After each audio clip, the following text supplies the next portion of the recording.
Den kambriske eksplosion.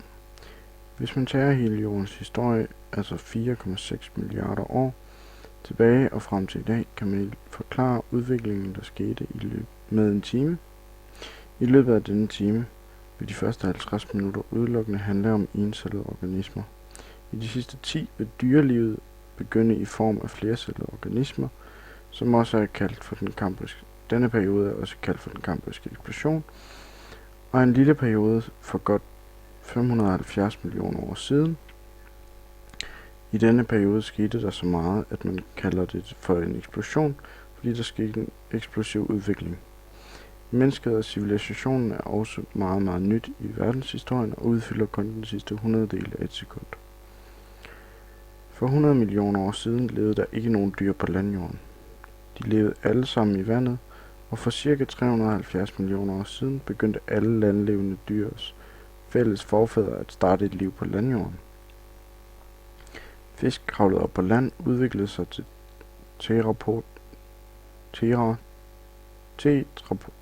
tetrapoder, som vi kender i dag som firben.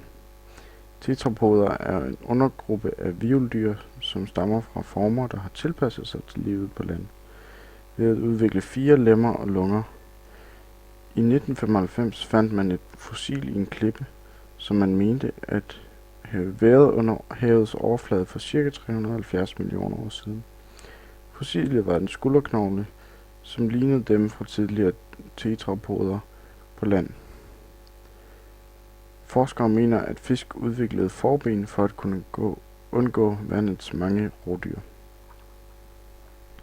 The Great Transformation handler om for eksempel, hvordan fisk bliver til landgående dyr, eller hvordan hvaler for 50 millioner år siden udviklede sig fra at være landlevende dyr til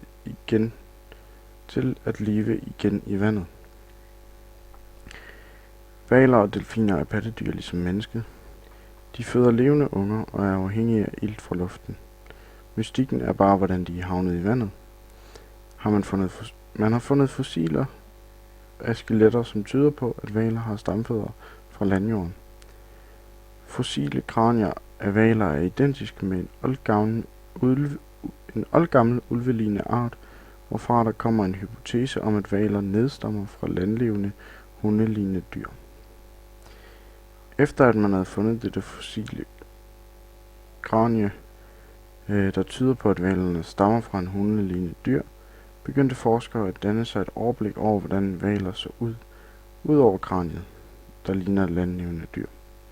Ved at udforske hvalens krop, altså den måde hvalen ser ud på. Denne forskning viste, at hvaler er pattedyr, hvilket vil sige, at de ikke har gæller, og der er brug for ilt gennem luften, trods deres tilpasning i vandet. Herudover viste forskningen også, at hvaler kommer frem gennem vandet ved at bevæge rygsøjlen op og ned, ligesom hunde, der løber og bevæger sig på denne måde. Stik imod, hvordan fisk bevæger sig, da de bevæger sig ved at skubbe rygsøjlen fra side til side. Igennem forskning i de seneste år fandt man mange forskellige skeletter, der tyder på, at denne hypotese var rigtig. Heriblandt hvaler med bagben, knæskaller og tæer.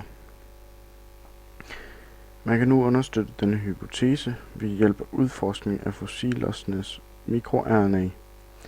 Dette mikroRNA er små stykker arvemateriale, der spiller en vigtig rolle for arvematerialet. Da det er mikroRNA, der bestemmer, hvilke gener der kommer til udtryk, og hvilke der skal forhindres i at komme til udtryk. Det er dette sæt gener, at man kan bruge mikroRNA til.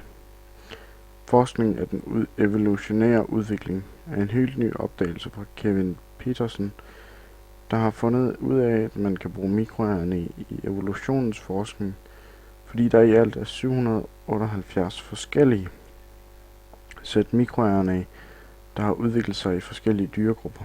På den måde kan man bestemme meget mere præcist udviklingen af de forskellige dyr. Denne udtalelse fra Kevin Peterson stemmer overens med Gerings udtalelse om, at alle dyr er sammensat af de samme gener.